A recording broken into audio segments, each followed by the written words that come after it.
आवाज दो।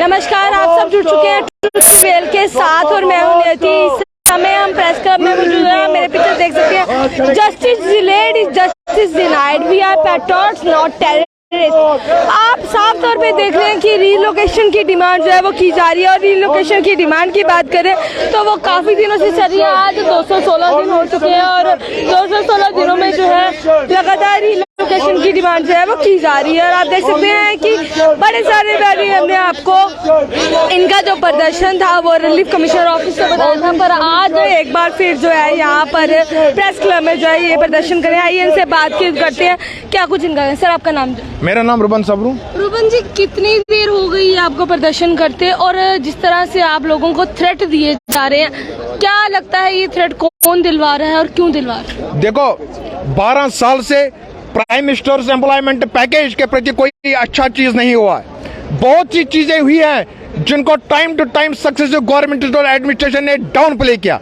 उन्होंने आंखें बंद की है, उन्होंने चुप उन चीजों पर बैठे हैं और हालत यहां पर पहुंची कि प्राइम मिनिस्टर एम्प्लॉय की 2 एम्प्लॉयज की वर्किंग प्लेस पर हत्या हुई है और 5 एम्प्लॉयज की टोटल वर्किंग प्लेस पर हत्या हुई है जो एक ही सेक्शन ऑफ सोसाइटी से जो है वो बिलोंग करते हैं। जब एक ही सेक्शन ऑफ सोसाइटी से कुछ लोग बिलोंग करते हैं और आप उनकी वर्किंग प्लेस पर हत्या करते हैं तो आप क्या दर्शाना चाहते हैं, आप क्या मैसेज देना चाहते हैं? हम 216 दिन से एक ही हमारी डिमांड है, वो है पीएम पैकेज एम्प्लॉय की जान की सुरक्षा को सुनिश्चित करना है। मैं ग्राउंड जीरो पर काम करता हूं पिछले 12 साल से। मैं अच्छी तरीके से ग्राउंड रियलिटीज को समझता हूं। अगर आपने हमारी जान की सुरक्षा को सुनिश्चित करना है, आपको इमीडिएटली पीएम पैकेज एम्प्लॉय को यहाँ जो है आरसी ऑफिस में अटैच करना है और उसके बाद एक डायलॉग प्रोसेस जो है वो स्टार्ट करना है और हमारे साथ बात करनी है। और टेबल पर जो बात होगी उसमें एक इस तरह का एमिकेबल सॉल्यूशन जो फाइंड करने की जरूरत है जो दोनों स्टेट सिस्टम को भी, चाहे गवर्नमेंट हो और एम्प्लॉय को भी जो है दोनों में वो सेटिस्फाइड होंगे। इसके साथ साथ जो कल एलजी महोदय ने स्टेटमेंट दिया, हम इस स्टेटमेंट का स्वागत करते हैं, वेलकम करते हैं, मगर एलजी महोदय को साथ में ही इन एम्प्लॉयज को थोड़ा सा तो कॉन्फिडेंस देना है। कॉन्फिडेंस किस लेवल का? आप देखिए, सरकार को लाइव्स प्रोटेक्ट करने थे पीएम पैकेज एम्प्लॉयज की या दूसरे एम्प्लॉयज की, वो कर नहीं सके और उसका खमियाजा एम्प्लॉयज को भुगतना पड़ा। आज एम्प्लॉयज की कंडीशन देखिए, उनकी हेल्पलेस को देखिए। आपने सैलरीज इनकी बंद की, क्यों बंद की? आपको जो दायित्व था आपने वो दायित्व निभाया नहीं और उसका इंपैक्ट इन एम्प्लॉयज के ऊपर है। इसके साथ आप एलजी साहब अगर यहाँ एक वर्ड करेंगे, एक शब्द का प्रयोग करेंगे, सिर्फ क्या आप इन एम्प्लॉयज की सैलरीज को इनको डालिए, आधे घंटे में एम्प्लॉयज की सैलरीज आएंगी।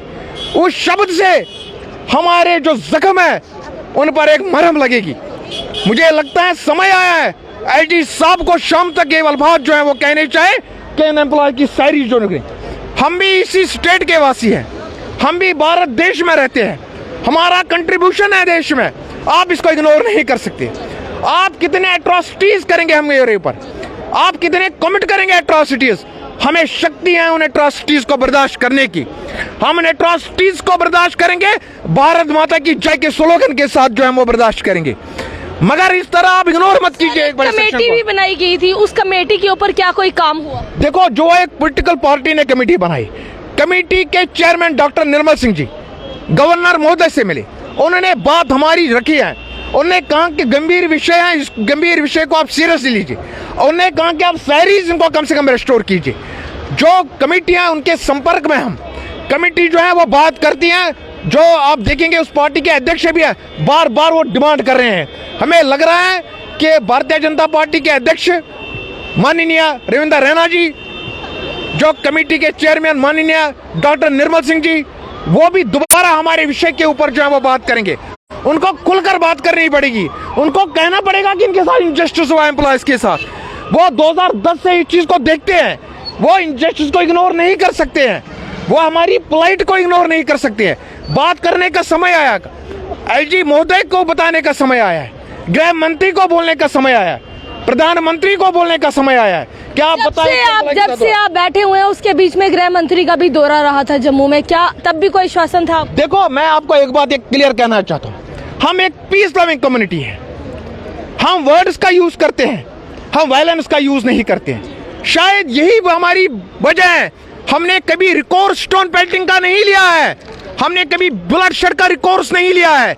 शायद यही वजह है कि हमारी जो है प्लाइट जो है उसको एक्सप्लॉइट किया गया। ये बेबसी जो है हमारी, इसको एक्सप्लॉइट किया जाए, हमारी बात को सुना नहीं चाहता है। जब यहाँ गृह मंत्री यहाँ आए हैं तो हमने कहा कि उनका एक अपना दौरा है, हमने कोशिश नहीं की उस समय मिलने की, क्योंकि हमने कहा वो किसी विषय के साथ आएंगे तो हमें भी हमारे साथ भी बात करेंगे, हमारे विषय के ऊपर भी बात करेंगे। माननीय गृह मंत्री ने हमारे विषय के ऊपर बात नहीं की, लेकिन वो माननीय गृह मंत्री हैं, आज भी देश के गृह मंत्री, वो कभी भी चुपके तौर से वो बात कर सकते हैं हमारे विषय के ऊपर। आज पार्लियामेंट का जो चल रहा है, मुझे लगता है क्या पार्लियामेंट में भी इस बात को इंश्योर कर सकते हैं हमारी सिक्योरिटी को। एक छोटी सी क्या करना आपने, पीएम पैकेज एम्प्लॉय, ये भी मैं कहना है 4200 कश्मीरी पंडित एम्प्लॉय, इनको आपने यहाँ अटैच करना है आरसी ऑफिस में, उसके साथ डायलॉग प्रोसेस स्टार्ट किए।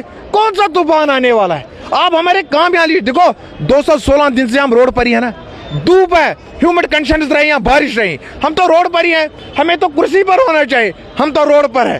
तो इसलिए हम बैठे नहीं हैं कहीं, हम कोई चोरी से नहीं बैठे हैं, हम जो हैं तो सरकार के सामने हैं। कश्मीरी पंडित 32 साल से बहुत परेशान है, हम उसी का एक सेक्शन है, उसी सोसाइटी का, इसलिए हमारा विषय जो है इसको सीरियसली सरकार को लेना पड़ेगा और जान पर कोई कंप्रोमाइज नहीं होगा, ये क्लियर कट हमारी पॉलिसी। साफ तौर पे हमारे साथ यहाँ एक महिला है भी, इनसे भी बात करेंगे। मैम, आपसे जानने की कोशिश करेंगे, एक तरफ मोदी जी कहते हैं बेटी पढ़ाओ बेटी बचाओ, पर आज के समय में बात की जाए बेटियां पढ़ाओ और सड़कों पे बिठाओ, क्या ऐसा है? ऐसा ही हो गया हिंदुस्तान में, वैसा ही हो गया। हम मजबूर हो गए सड़कों पे बैठने के लिए, क्योंकि हमें वहाँ पे थ्रेट दी गई और हम सरकार से राइट टू लिव के लिए बोल रहे हैं कि हमें क्या जीने का अधिकार दीजिए। और हमें इस तरह लड़कियां औरतें सड़कें पे बैठना, ये हिंदुस्तान में क्या हो रहा है? क्यों हो रहा है हिंदुस्तान में ऐसा? क्यों आज लड़कियां जो बेटी बचाओ बेटी पढ़ाओ के बड़े बड़े नारे दिए जा रहे हैं और आज उसी हिंदुस्तान की बेटियां सड़कों पे बैठ के सिर्फ सरकार से भीख मांग रही है, हमें सैलरी दीजिए। मतलब एक एम्प्लॉय होके हमें बार बार भीख मांगनी पड़ती है, सैलरी, हमें सैलरी दीजिए। और अगर हम ज्वाइन करते हैं, ये लड़कियां ड्यूटी पे जाती हैं तो इन्हें जान की थ्रेट दी जाती है। तो इसलिए अब हम सरकार से यही अपील करते हैं कि वो इस तरफ देखें, एक्चुअली ग्राउंड लेवल पे आके देखिए।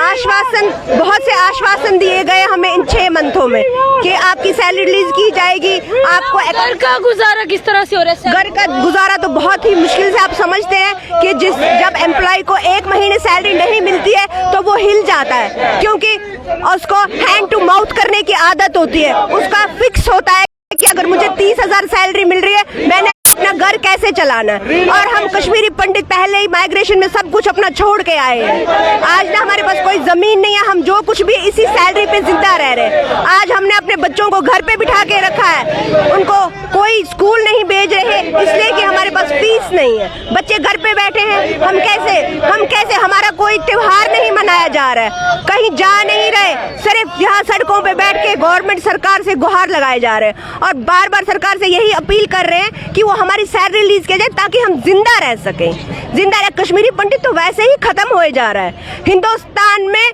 टाइगरों को लाया जा सकता है अफ्रीका से, उनके ऊपर करोड़ों रुपया खर्चा जा सकता है, लेकिन कश्मीरी पंडित मर रहे हैं भूखा सड़कों पे और सरकार के पास उनको देने के लिए सैलरी नहीं है अकाउंट्स में। न कोई हमारी एडमिनिस्ट्रेशन इस बात का ध्यान दिया जा रहा है, सिर्फ हमें आश्वासन पे आश्वासन दिए जा रहे हैं। अगर हमारे मसला कोई नहीं होता, हमारे अंत में गुहार क्या है? सिर्फ आपकी क्या गुहार है? क्या नहीं होगा तो कब तक आप इस प्रदर्शन के लिए बैठे रहेंगे? हम जब तक हमें यहाँ रिलोकेशन नहीं होगी सेफर प्लेस पे, अब हम सेफर प्लेस पे रह के अपना जॉब करना चाहते हैं, हम अपना टेंशन फ्री होकर नौकरी करना चाहते हैं। ये नहीं कि हम टेबल पे बैठे हैं और हमें ध्यान रहे कि हमें बस अब मर जाएंगे, अभी हमें कोई मार देगा, कोई आ जाएगा दरवाजे पे और हमें मार देगा। हम भी खुश होके जीना चाहते हैं जैसे लोग हिंदुस्तान में बाकी लोग जी रहे हैं, अपनी लाइफ जॉब कर रहे हैं, मेहनत करेंगे 10 से 4 और कम शांति से शाम को खाना तो खा सकेंगे। इस बात का थ्रेट तो नहीं होगा कि कोई मार देगा। अपने बच्चों के साथ खुशी खुशी हम भी जीना चाहते हैं, क्योंकि हम हिंदुस्तानी हैं और मुझे पूरा हक है हमें कि हम भी खुश होकर जिंदगी, जितनी बची जिंदगी है वो यहाँ पे बिताएं। बहुत बहुत शुक्रिया मैम आपका। तो साफ तौर पे आपने सुना, कश्मीर में हिंदू बलि का बकरा नहीं बनेगा, नहीं बनेगा, नारे भी जो है लगाए गए और वाकई में हर एक व्यक्ति जो है अपनी ज़िंदगी को अच्छी तरह से जीना चाहता है। जिस तरह से इन्होंने कहा कि अगर हम वहाँ जाते हैं तो हमें नहीं पता कि कब हमारे कमरे में आके कौन हमें गोली मार के चला जाएगा। तो इसलिए मुझे लगता है कि जिस तरह से इनका कहना है, इनको भी यार रीलोकेशन मिलनी चाहिए ताकि ये लोग यहाँ पर, इनको ट्रांसफ़र किया जाए या इनकी अटैचमेंट इधर किए जाए ताकि ये लोग भी अपनी ज़िंदगी जी से, इनको अगर कुछ हो जाता है तो इनके बच्चों का क्या होगा, इनकी फैमिलीज़ का क्या होगा। अब आप लोग भी अपनी जो है राय ज़रूर कमेंट बॉक्स में दीजिएगा, क्योंकि वो हमारे लिए बहुत ही महत्वपूर्ण है और वो जो आपकी कमेंट्स होंगे वो इनके लिए भी बहुत महत्वपूर्ण होंगे। इसलिए और तमाम खबरों के लिए जुड़े रहे ट्रुथ प्रिवेल के साथ। नमस्कार।